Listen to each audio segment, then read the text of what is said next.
Good morning बच्चों, कैसे हैं आप लोग? अच्छे। तो बच्चों, हम लोग आज क्या करेंगे? पार्ट 2 जुलाहा बाबा आपने पढ़ा था ना, उससे अभ्यासकार भी किए हैं। आज हम लोग करेंगे उससे संबंधित प्रश्नों के उत्तर। ठीक है, तो देखिए अपनी पुस्तक लीजिए और यहाँ घ नंबर लिखा है, प्रश्नों के उत्तर लिखिए। ठीक है, तो प्रश्न अपनी कॉपी निकाल लीजिए, पेंसिल इरेजर सारी चीज ले लीजिए। पहले प्रश्न लिखेंगे फिर उत्तर लिखेंगे। ठीक है, तो प्रश्न क्या है? पहला प्रश्न, प्रश्न 1 है, जुलाहा बाबा का क्या नाम था? ये क्या हो गया? हमारा प्रश्न हो गया है ना, प्रश्न हो गया ना। अब इसका उत्तर क्या होगा? जुलाहा बाबा का क्या नाम था, पढ़ा है ना आपने। तो लिखिए उत्तर 1। उत्तर क्या होगा? जुलाहा बाबा का नाम, जुलाहा बाबा का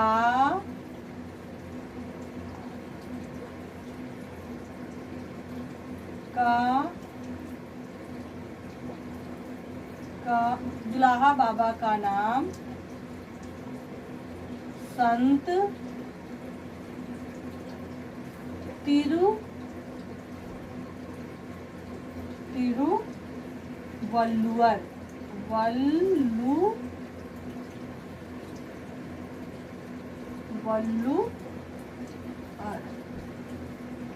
था। बच्चों, ये मैंने अलग लिखा है क्योंकि मेरे पास स्पेस नहीं है, आपको एक साथ लिखना है। ठीक है, ऐसे ये नहीं कि आपके पास जगह भी है और तब भी आपने डैश लगा के लिख दिया। ठीक है, ये जब जगह नहीं रहती तो हम लोग डैश लगा के लिख सकते हैं उसको। ठीक है, तो जुलाहा बाबा का नाम संत तिरुवल्लुवर था।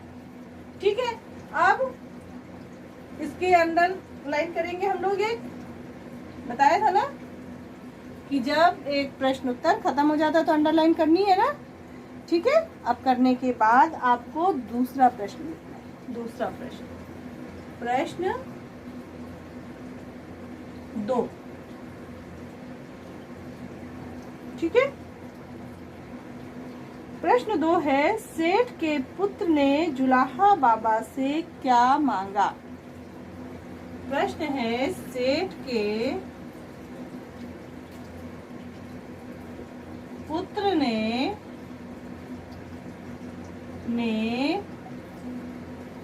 जुलाहा बाबा से क्या मांगा? क्वेश्चन मार्क हो गया, यानी कि प्रश्नवाचक चिन्ह। अब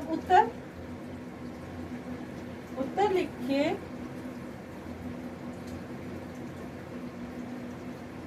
सेठ के पुत्र ने जुलाहा बाबा से एक धोती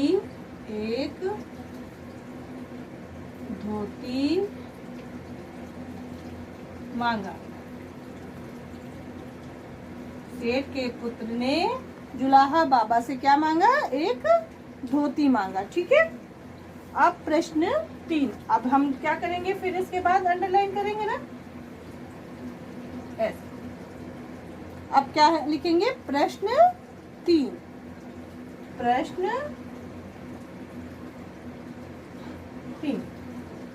अब देखिए प्रश्न क्या है? बाबा ने धोती का मूल लेने से क्यों मना कर दिया? बाबा ने बाबा ने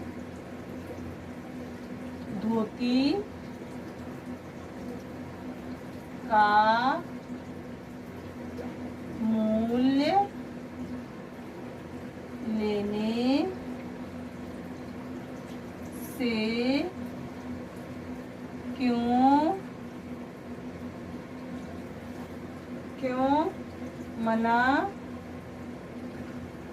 कर दिया।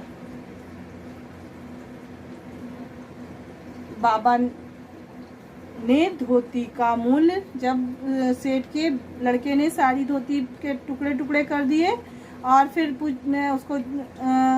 उसने जो है पैसे देने की कोशिश की बाबा को, तो बाबा ने पैसे नहीं लिए, क्योंकि जब उन्होंने क्या कहा था कि जब आपने धोती खरीदी ही नहीं तो मैं पैसे नहीं ले सकता हूँ, तो किस बात के पैसे, है ना। तो यहाँ पे हम लोग अब उत्तर लिखेंगे।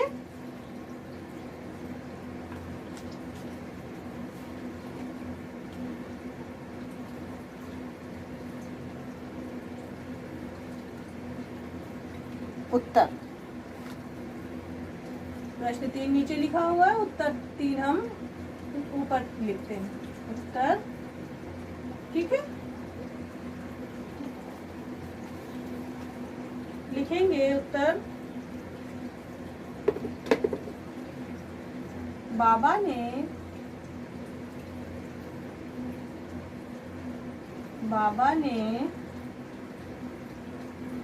धोती का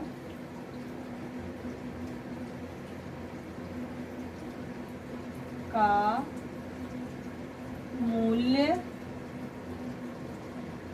लेने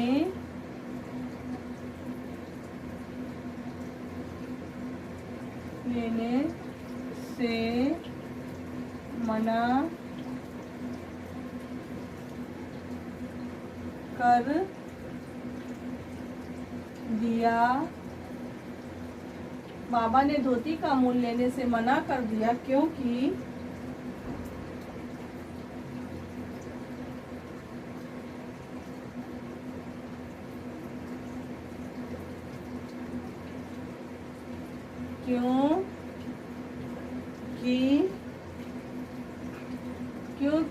सेठ के पुत्र ने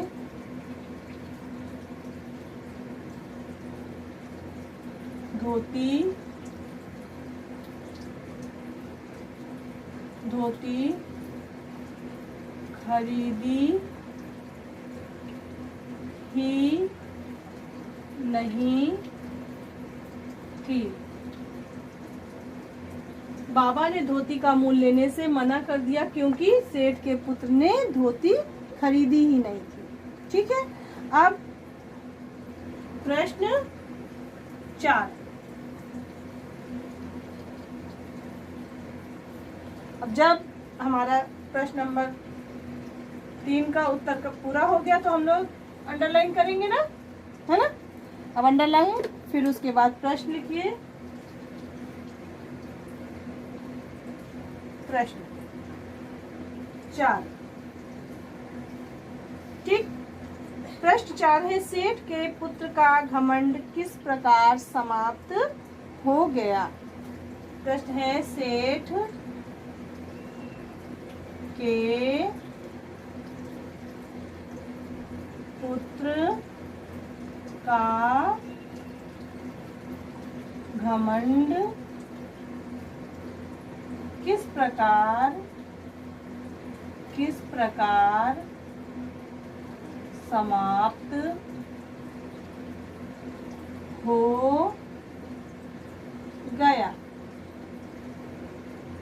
ठीक, अब उत्तर क्या होगा, किस प्रकार समाप्त हो गया। जब सेठ के पुत्र ने बाबा का शांत और सरल स्वभाव देखा तो उसके मन में जो घमंड था वो क्या हो गया, समाप्त हो गया, है ना। तो उत्तर लिखिए, चलिए।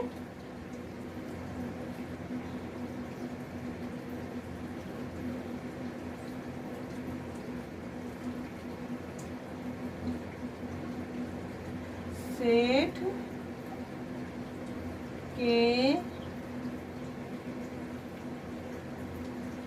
पुत्र का घमंड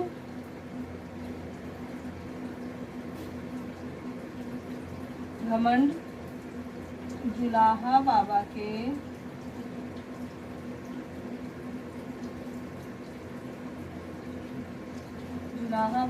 का सरल और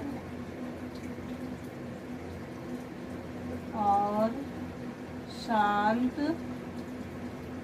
स्वभाव। सेठ के पुत्र का घमंड जुलाहा बाबा का सरल और शांत स्वभाव देखकर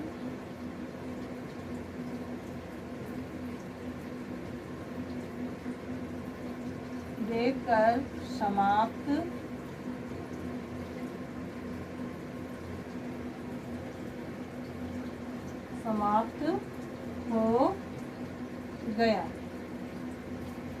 सेठ के पुत्र का घमंड जुलाहा बाबा का सरल और शांत स्वभाव देखकर समाप्त हो गया। ठीक है बच्चों, ये आपके प्रश्न उत्तर हो गए। इन्हें आप कॉपी पे लिखिए और इन्हें अच्छे से याद कीजिए। ठीक है, तो आज के लिए इतना ही। नेक्स्ट डे हम लोग और करेंगे कुछ। तब तक के लिए थैंक यू बच्चों।